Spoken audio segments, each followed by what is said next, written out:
እቺ ልጅ አያችኋት ራሷን አጥፍታለች። ራሷን ያጠፋችበት ምክንያት ደግሞ በሰዎች ተረባ፣ በሰዎች ጥላቻ ነው። ብዙዎቻችሁ ኮመንት ስትጽፉ ያላችሁ ጥላቻ ስታስቀምጡ ቀልድ ይመስላችኋል። የብዙ ሰው ህይወት ግን ይጎዳል። አያችሁ እኛ በጣም ነው የምናሳዝነው። ቅናት፣ ጥላቻ፣ መወዳደር፣ መወዳደቅ እንደ ባህላችን ተሸክመነው የኖርን በጣም ብዙዎቻችን ነን። ይህ ባህል መቼ ነው የሚያቆመው? የውድድር ባህል፣ የጥላቻ ባህል፣ የመቀናናት ባህል፣ የትረባ ባህል መቼ ነው የሚቆመው?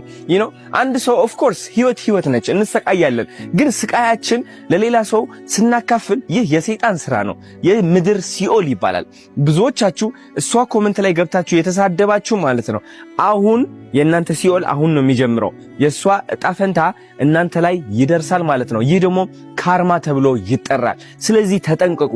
መጥፎ የሆኑ ቃላቶች የት እንደምጥሉ ማየት አለባችሁ። አጣሉ፣ በቃ አታውጡት ከምላሳችሁ። ውስጣችሁ ላይ ትይዙና በፍቅር ራሳችሁን አክማችሁ ግን ሰው ማቀፍን ልመዱ። ሰው መውጋት